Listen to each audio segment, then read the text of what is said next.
이곳에서 또 온라인으로 함께하는 모든 분들에게 우리 주님의 은총과 평강이 함께하기를 빕니다.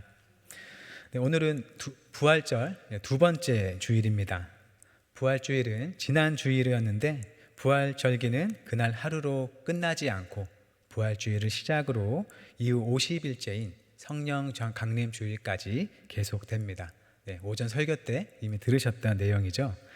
사도행전을 보면 예수님께서 부활하신 후에 40일 동안 제자들과 함께 하면서 하나님의 나라에 대해서 가르치시는 장면이 나옵니다.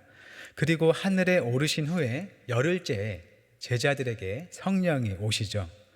그래서 예수님의 생애를 중심으로 만든 이 교회력은 예수님이 부활하신 날부터 이후 성령이 오시기까지의 총 50일을 기쁨의 50일 부활절기로 지킵니다.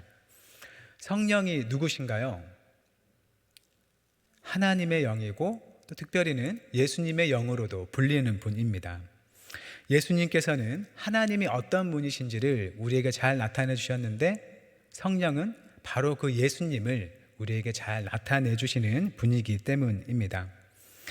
그래서 이 부활절기 50일은 예수님이 부활하신 때부터 제자들에게 영으로 임하셔서 영원히 함께 하게 된 날까지를 가리킨다고 말할 수 있습니다. 그렇게 우리가 지금 부활절기를 보내고 있는 만큼 평소보다 더 예수님의 부활에 대한 말씀과 이 메시지를 들을 수 있겠지만 그렇다고 또 다른 때와 유독 차이가 날 정도로 이 부활에 대해서 더 큰 기쁨과 감사가 느껴지지 않을 수도 있습니다. 사실 우리는 매 주일을 부활하신 주님의 날로 지키고 있기 때문이죠. 다소 인위적으로 특정 기간을 정해서 이 날들을 부활절 기간으로 지키는 것이기 때문에 이때라고 해서 부활에 대해 특별히 더 기쁘거나 감사가 있지 않을 수도 있다는 겁니다. 그러니 나만 예수님의 부활에 대해서 덜 기뻐하는 건가 하는 염려를 가지시기보다는 주어진 이 기간을 평소보다 좀 더 부활에 대해 생각해 보는 시간으로 삼으셨으면 좋겠습니다. 이 시간 본문은 부활에 대해서 좀 더 살펴볼 수 있는 말씀이라 생각합니다. 본문을 살펴보기에 앞서서 예수님의 부활 이야기를 살펴보겠습니다. 예수님의 부활 이야기는 빈 무덤 이야기에서부터 시작되죠. 십자가에서 돌아가신 예수님의 시신을 한 무덤에 두었는데 안식일 다음 날 아침에 제자들이 그 무덤에 찾아갔더니 예수님의 시신이 사라져 있는 것입니다. 예수님의 시신이 사라진 것을 본 제자들이 굉장히 놀랐고 특히 예수님의 시신을 싼 세마포가 시신을 쌌던 그 모습 그대로 있는 것을 보고 매우 의아해했죠. 대체 무슨 일이 있었던 건지 짐작을 하지 못했습니다. 그런데 얼마 지나지 않아서 부활하신 예수님을 만나게 된 것이죠. 그 감격은 참 말로 표현할 수 없을 것 같습니다. 우리가 무척 사랑하고 따르던 누군가를 먼저 하늘나라로 떠나보냈는데 며칠 지나지 않아서 다시 만나는 그 상상을 해본다면 그 기쁨은 이루 말할 수 없고 또 굉장히 놀라울 것입니다. 이미 예수님께서 죽은 사람을 살리신 일을 본 제자들입니다. 하지만 십자가에서 처참하게 죽으신 주님이 아무도 모르게 다시 살아난 모습을 본 일은 이 제자들에게는 정말 꿈만 같은 일이었겠죠. 이스라엘 지도자들이 예수님을 대적해서 십자가에 못 박고 또 그러게 잘 따르던 제자들도 스승을 지켜주지 못했는데 하나님께서는 예수님의 모든 것을 인정하시고 예수님을 다시 살리셨다는 감동이 이들 제자들 안에 가득했을 겁니다. 그런데 제자들은 그렇게 다시 살아나신 예수님을 향해서 무엇을 기대했을까요? 사도행전 1장 6절 이렇게 말합니다. 그들이 모였을 때에 예수께 여쭈어 이르되 주께서 이스라엘 나라를 회복하심이 이때니까 하니. 제자들은 부활하신 예수님에게 이스라엘의 회복에 대해 여쭙고 있습니다. 이스라엘 나라는 말 그대로 당시 그 땅에 있는 이스라엘 나라를 가리킬 겁니다. 그런데 어쩌면 흔한 기독교 신앙의 일반적인 시각으로 본다면 이 제자들의 질문은 잘 이해가 되지 않을 수 있는 것이죠. 왜냐하면 보통 기독교 하면 구원이나 영생, 천국을 주로 말하기 때문입니다. 그리고 이것들은 우리가 살아가는 이 세상보다는 죽고 나서의 세상과 관련 있는 것으로 주로 여기고 있죠. 그러니 부활하신 예수님을 만나면 이 땅의 문제가 아니라 구원이나 영생이나 천국과 같은 것에 대해서 여쭤봐야 할 것 같은데, 제자들은 바로 이 땅의 이스라엘 나라의 회복에 관해서 여쭙고 있기 때문입니다. 제자들이 여전히 이 땅에 대해서 미련을 버리지 못하고 있는 것인가 하는 생각이 우리에게 들 수 있다는 것이죠. 그런데 사도행전 이야기의 맥락은 그렇지 않습니다. 이 예수님의 부활은 사람들에게 물론 죽더라도 다시 살아날 소망을 주는 매우 중요한 일이긴 하지만, 이스라엘의 입장에서 더 중요한 것은 예수님의 부활이 예수님이 하나님께서 보내신 그리스도시라는 증거가 된다는 것이죠. 사람이 죽었다가 다시 살아나는 일은 예수님 이전에도 있었던 일이지만, 예수님의 부활이 중요한 것은 그 부활이 이전의 사람들의 부활과는 다른 차원의 부활이라는 점도 있지만, 무엇보다 예수님이 하나님의 그리스도시라는 그 증명으로서의 부활이기 때문이라는 겁니다. 사람들은 예수님을 버리고 또 죽였지만, 하나님은 그 사람들이 아니라 바로 이 예수님이 옳다는 것을 예수님을 다시 살리심으로 나타내 주셨다는 것이죠. 예수님께서 제자들과 함께 하면서 하셨던 그 모든 말씀, 그리고 예수님이 그리스도시라는 것을 하나님께서 나타내 주셨다는 겁니다. 그래서 제자들은 지금 상황을 두고 이제 진정한 그리스도이신 예수님을 통해서 정말로 이스라엘의 하나님의 완전한 통치, 그리고 하나님께서 주시는 새로운 삶이 시작되는구나 하는 기대를 가지게 되었다는 것이죠.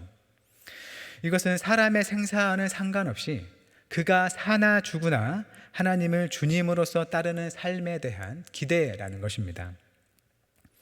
그리고 이 기대는 예수님이 십자가 고난길을 가시기 전에 제자들이 바랬던 세속적으로 강한 나라가 되는 그런 기대가 아니라 하나님 앞에서의 참 이스라엘로서의 회복에 대한 기대라는 것을 생각할 수 있습니다.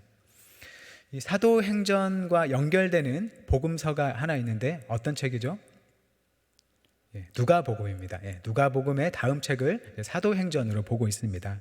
이 누가복음의 부활 이야기에서 예수님은 제자들에게 이렇게 가르쳐 주셨는데요. 우리 누가복음 24장 46절부터 49절 말씀을 함께 읽어보겠습니다. 시작. 또 이르시되 이같이 그리스도가 고난을 받고 제3일에 죽은 자 가운데서 살아날 것과 또 그의 이름으로 죄사함을 받게 하는 회개가 예루살렘에서 시작하여 모든 족속에게 전파될 것이 기록되었으니 너희는 이 모든 일의 증인이라.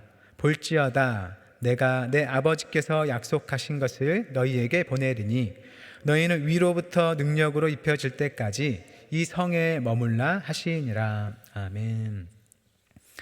이렇게 예수님께서는 부활하신 후에 제자들이 가지고 있던 그리스도에 대한 잘못된 생각을 교정하시고 또 그들이 이스라엘에 어떤 소식을 전해야 하는지를 가르쳐 주셨습니다.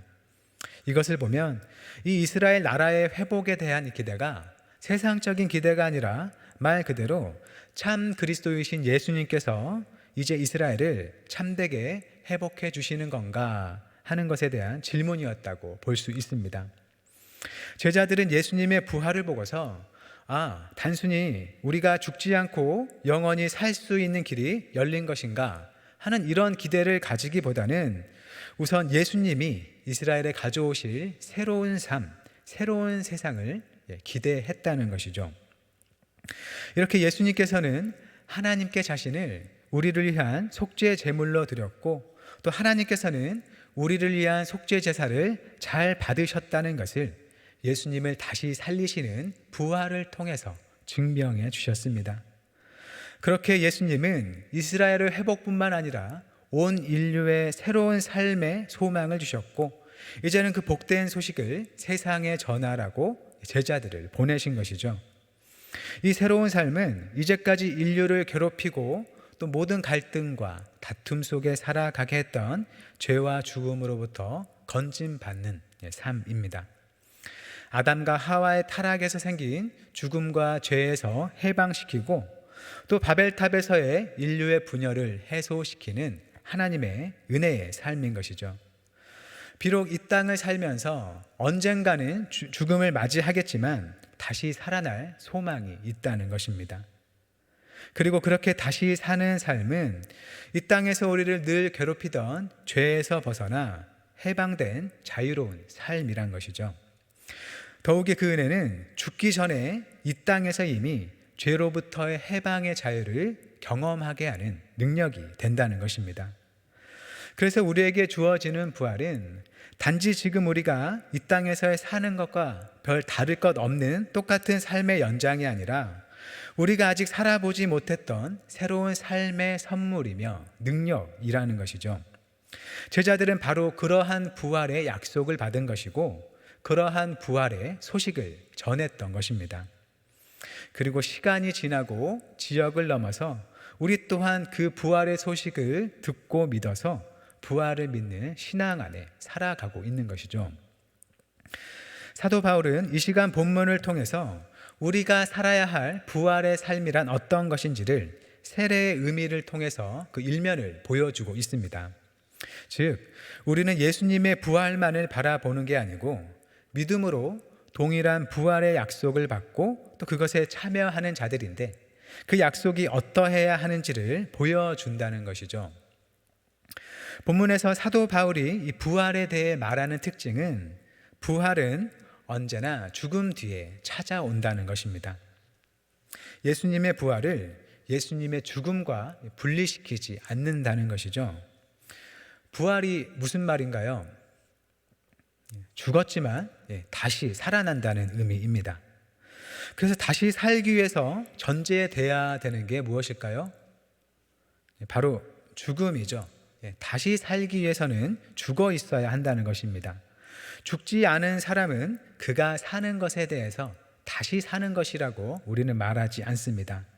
다시 살 필요가 없이 그냥 이미 살고 있는 것이죠.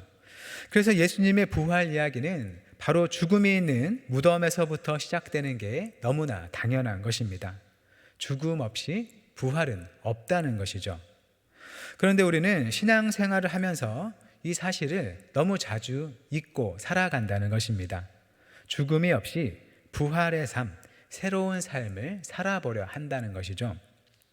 아마 그 이유 중에 하나로 우리가 신앙생활을 하면서 매우 익숙해진 구원의 도시, 즉 예수 믿으면 구원받는다는 교리를 들 수 있다고 생각합니다.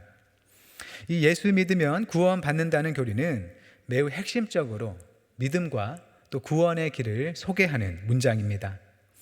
사람은 이 세상에서 누구를 믿어야 하고 또 그 결과로 어떤 선물을 얻게 되는지를 매우 간단하게 잘 말해주죠. 모름지기 사람은 예수님을 믿어야 하고 그러면 그는 구원을 얻을 것입니다. 사도 바울도 주 예수를 믿으라 그리하면 너와 내 집이 구원을 받으리라 라고 말을 했었죠. 그래서 이것은 전도할 때 매우 많이 사용하는 구호이기도 하고 또 많은 사람들이 이 말을 듣고서 구원에 대해 또 예수님에 대해 관심을 갖고서 신앙생활을 시작했다고 생각합니다. 요즘에야 사람들에게 너무 익숙해져서 사람들이 쉽게 지나치는 말이 되었지만 이제까지 구원과 또 하나님의 도움을 갈망하는 많은 사람들의 마음을 하나님께로 이끌었던 귀한 말이라고 생각합니다. 그럼에도 아쉬운 것은 적지 않은 사람들이 예수 믿으면 구원받는다는 말을 단 하나의 진리처럼 대하면서 그 이상을 알려고 하지 않는 모습을 보이기도 한다는 것이죠. 우리는 간단하게 이 믿음을 바로 천국 가는 구원과 연결짓고 또 우리 삶의 큰 관심사인 기도 응답을 위해서도 믿음을 매우 강조합니다. 그래서 우리에게 가장 큰 문제라고 할 수 있는 죽고 나서 천국 가는 문제도 믿음이 해결해주고 또 이 땅을 살면서 필요한 것을 얻게 하는 이 기도 응답에 대해서도 단지 믿음만이 필요한 것이라면 사실 우리가 죽음과 또 부활에 대해서 생각할 이유가 없을 수 있다는 것이죠. 예수님을 믿기만 하면 그냥 구원을 받는 것인데 왜 굳이 죽음에 대해서 더 생각해 봐야 하는지 그 이유가 분명하지 않고, 또 하나님께 기도하고 응답받는 일에는 믿음이 필요하지 죽음이란 도무지 상관이 없는 것이죠. 그래서 부활과 그의 앞선 죽음은 우리가 신앙생활을 하면서 평소에 그다지 다뤄보지 않을 개념들일 수 있다는 것입니다. 그런데 우리에게 있어야 할 믿음은 자의적인 믿음이 아니라 하나님이 찾으시는 믿음이어야 하기 때문에 우리는 우리가 가져야 할 믿음에 대해서 성경이 무엇이라 말하는지를 살펴봐야 하고 그것을 진지하게 수용해야 할 책임이 있다는 것입니다. 본문의 믿음과 관련된 사도 바울의 말을 우리가 들어봐야 한다는 것이죠.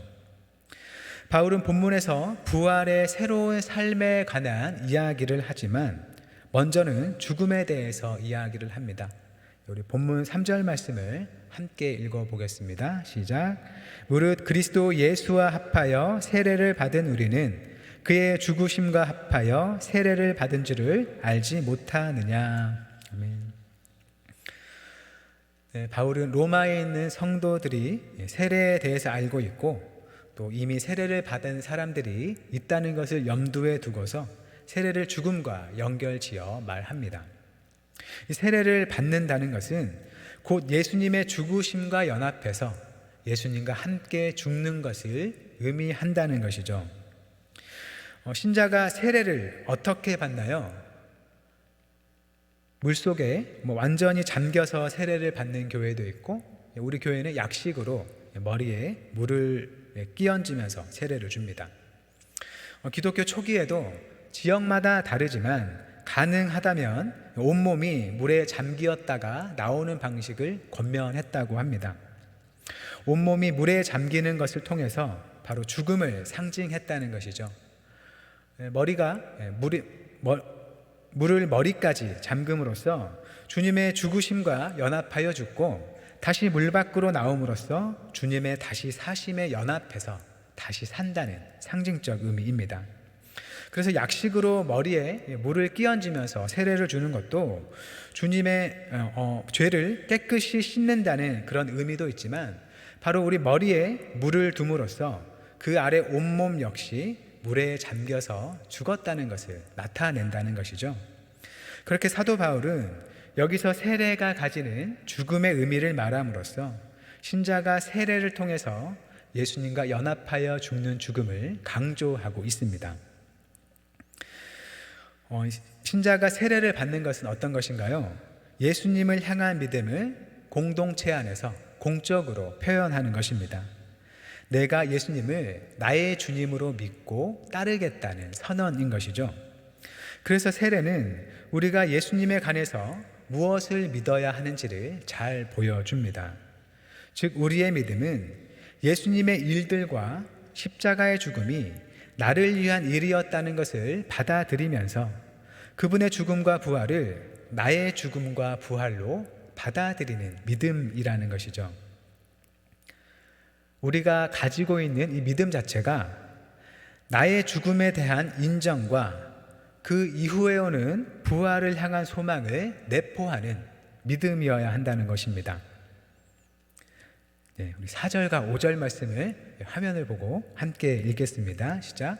그러므로 우리가 그의 죽으심과 합하여 세례를 받음으로 그와 함께 장사되었나니 이는 아버지의 영광으로 말미암아 그리스도를 죽은 자 가운데서 살리심과 같이 우리로 또한 새 생명 가운데서 행하게 하려 함이라. 만일 우리가 그의 죽으심과 같은 모양으로 연합한 자가 되었으면 또한 그의 부활과 같은 모양으로 연합한 자도 되리라. 아멘. 세례를 통해서 먼저 예수님의 죽으심에 함께 참여해서 묻힌 것은 하나님이 예수님을 죽은 자 가운데서 다시 살리신 것처럼 우리도 하나님이 주시는 새로운 생명 가운데서 행하게 하기 위함이라고 말합니다. 여기서 예수님과 함께 죽는 것은 옛 생명이고, 그래서 하나님께서는 죽은 우리를 새로운 생명으로 살리실 것인데 바로 그 새로운 생명으로 살아가기 위함이라는 것이죠. 그게 그 죽음의 목적이라는 겁니다.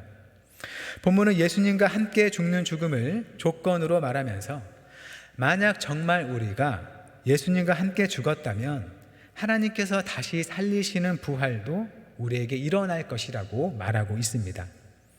예수님을 따라서 죽음에 참여해야 하나님 아버지께서 예수님을 다시 살려주셨던 그 일도 우리에게 일어날 것이라는 말인 것이죠. 예수님과 함께하는 죽음이 있어야 예수님의 부활도 우리에게 이루어진다는 것입니다.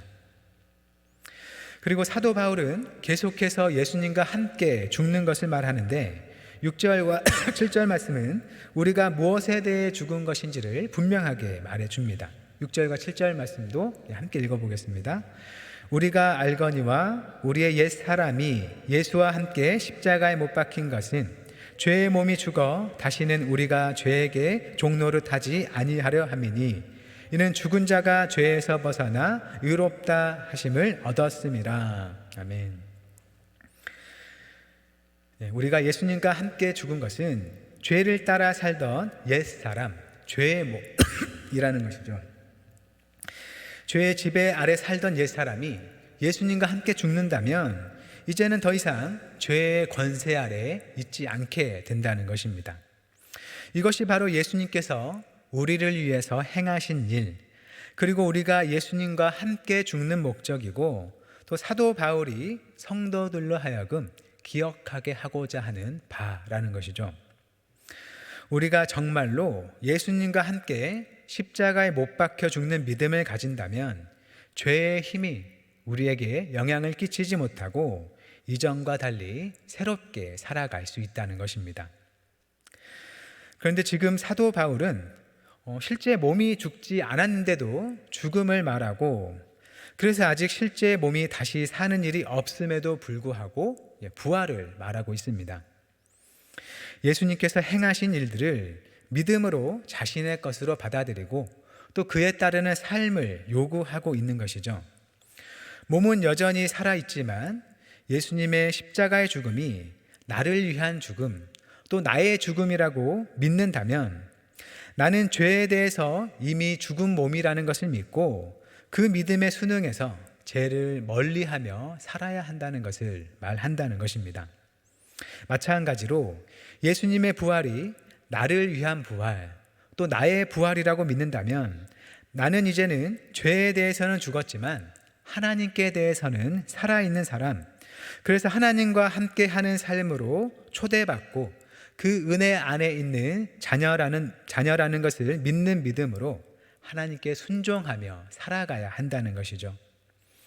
그리스도 예수와 합하여 죽고 다시 살아났다는 것을 믿음으로 받아들이고 그 믿음에 따라 죄를 따라 살지 않고 하나님께 순종하며 살아가는 것이 바로 새 생명 가운데서 행하는 삶, 부활 신앙이라는 것입니다.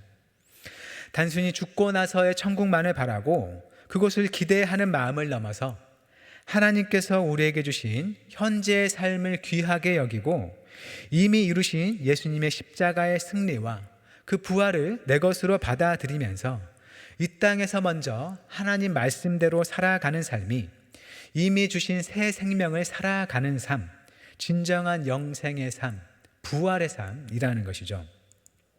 마지막으로 11절과 14절을 읽어보겠습니다. 시작.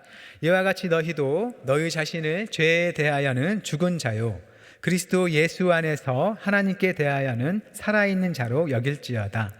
죄가 너희를 주장하지 못하리니 이는 너희가 법 아래에 있지 아니하고 은혜 아래에 있음이라. 아멘. 사도 바울은 예수님을 믿는 성도가 자신에 대해서 어떤 정체성을 가져야 하는지에 대해 말하며 격려하고 있습니다. 즉 성도는 죄에 대해서는 죽은 자이고 그리스도 예수 안에서 하나님께 대하여는 살아있는 사람이라는 것이죠. 실제 몸에는 어떤 변화가 없었지만 죄에서 죽는 죽음 그리고 하나님을 향한 부활이 성도의 삶에 있었다는 것입니다. 그리고 예수님께서 이미 죄의 문제를 해결해 주셨기 때문에 우리가 주님의 은혜 아래 거한다면 죄가 우리를 다스리지 못한다는 것이죠. 죄의 유혹이 다가와도 죄는 사실 우리를 다스릴 힘이 없기 때문에 속지 말고 죄에 저항하고 하나님께 나아가라는 것입니다. 새로운 생명 가운데 하나님 앞에서 살아갈 수 있는 힘과 소망이 예수님을 통해서 우리에게 주어졌다는 것입니다. 네, 이제 말을 맺겠습니다. 마지막만 들으셔도 됩니다. 성경은 다시 사는 부활에 대해서 곧바로 이 세상이 아닌 저 세상의 것으로 말하지 않습니다.